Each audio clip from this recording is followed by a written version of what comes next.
You watch Khurram Drive, and in today's video, I'm going to reveal how did we get offered by BMW dealership $4,000 to return our 2023 BMW X3 M40i. But before that, I'm going to reveal if we actually ended up returning a lease and getting the money, or bought it out from the lease, or traded for another vehicle. Well, let's get into the video. All right, guys, I'm not gonna keep you waiting long. Let me actually show you our decision. And yes, we ended up keeping the vehicle, and let me explain why. And that is despite the latest issue that this car had, which is an oil leak that got revealed in the last service. There is an oil leak. Recommend diagnosis. And a weird long crank issue during a cold startup.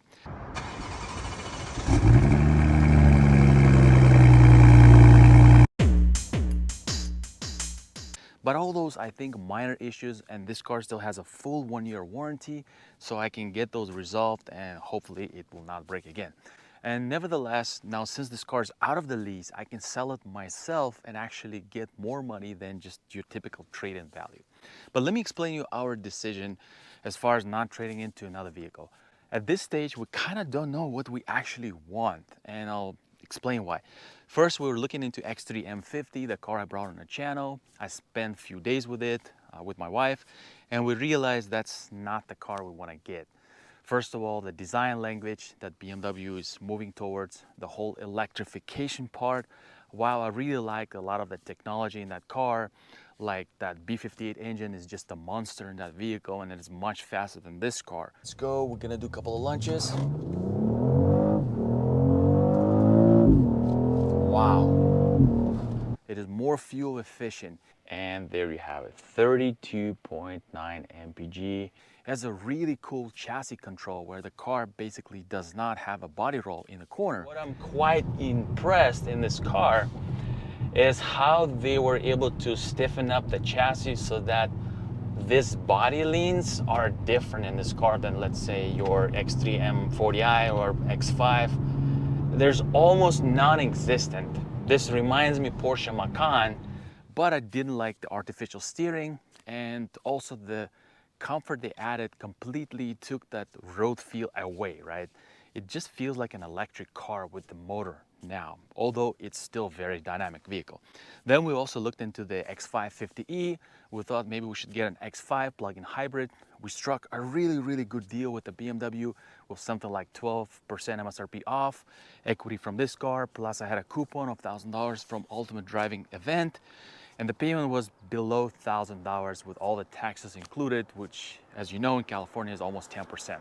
So we decided that that's not the car personality that we want to have as of now. And lastly, we also even looked at the BMW M3 at the BMW Bobsmith. That's a car that looked like a toy. You know, you just want to jump in and drive it. And of course, that's another type of a vehicle. But we realized it was going to be like an emotional buy because we don't know if this is the right car for us. So we decided not to pursue that. And I'm honestly at the point where I realized that having a YouTube channel, driving different vehicles, I drove a lot of vehicles on the side as well, like little quick test drives. I don't want to buy a base car anymore. Like, I don't want to get a base Cayenne, right? I don't want to get a base X5 or even a V8 X5. I don't want to get a base Panamera, right? These are the cars I'm kind of interested in, including a base 911. So I'm thinking maybe there's a point to get, let's say, a slightly used BMW X5 M competition, which you can get in the mid, $85,000. That's the same price you can get the plug-in hybrid, right? The X5. But instead, maybe it's worth getting a low mileage X5M competition and enjoy that kind of vehicle. So that is something that would deliver to me thrills and joy, and it would be a proper upgrade from this vehicle. So let me actually guys know in the comments if any of you reach that point where you just don't want to buy a base car anymore, you want something more special. And now let me quickly discuss how do we get offered $4,000 by a BMW dealership to return this vehicle, right? Well, it didn't happen right away. It's not that the dealership will call in and say, hey, you know what, you have $4,000 equity, just give us the car back. No, they were sending those regular emails and numerous calls from them to return a vehicle. And in one of the emails, they even said, hey, you know what, we're just gonna waive your disposition fee just to make it easier for you, right? Well, but I've been tracking the value of this vehicle, and I knew that on the used car market, the retail price was somewhere around 48, 49, while the residual value on this car was 36,900, right? I'm putting those numbers so you get a picture. So I knew that somewhere around 40, 41, 42 is the wholesale value of this vehicle. And the trade-in value in KBB showed exactly that. So I talked to my guy who I bought this car from. By the way, Tai Khurram, I'm gonna recommend him in the link in the description. I didn't end up buying any car from him, but he struck those really cool deals, including this car. And BMW of Buena Park is someone who's really ready to negotiate, and they're not just gonna bash you away.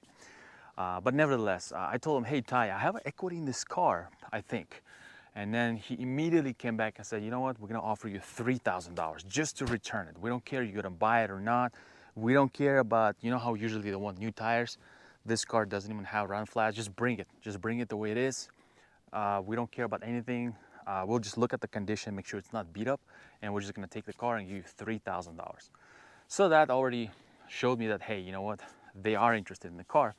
Then what I did is I stopped by my local BMW Bobsmith dealer where I serviced and repaired this car before, and they said, you know what, we're gonna offer you $4,000. So the title of the video says $4,000. It is from the BMW Bobsmith, and that's where we test drove the X550e and saw a beautiful M3 competition it was with the carbon fiber roof, the one which we were almost ready to buy.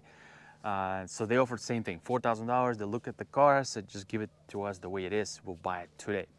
Then I went further and I actually sent emails to, I believe, 12 or 15 different dealerships where I said, hey, I have a 41K offer on this car. Can anyone offer more? I want 42, right? Which would be $5,000. And believe it or not, 3 dealerships came back, said, we need to verify the condition and we might be able to offer $42,000. But I didn't pursue that. I had to drive to BMW of Irvine, BMW of Beverly Hills, and BMW Monrovia, right? These are the ones who offered me. They didn't offer. They said they could potentially offer, right? So I didn't pursue that. So that tells me, guys, one thing.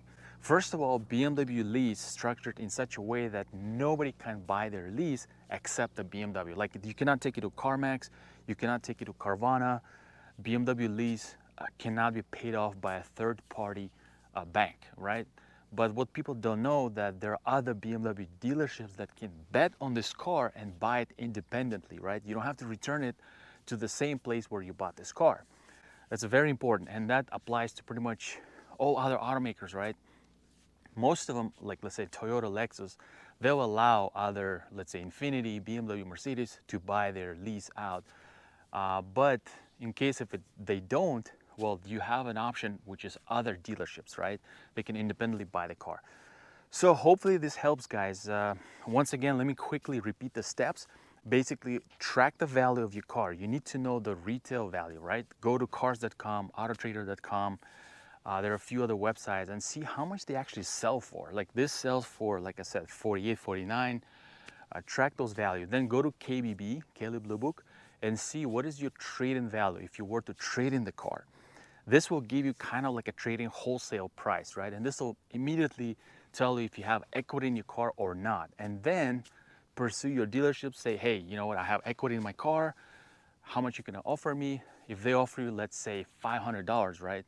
Then take that and then email to all other dealerships in your like 150 to 200 mile range. Don't be lazy, and you'll be surprised that somebody will offer you more. Like keep shopping, keep asking for more, and you might get more money. And if you're trading in for another vehicle, you're guaranteed to actually get even more, because then there's like, you know, it's a multi-transaction involved.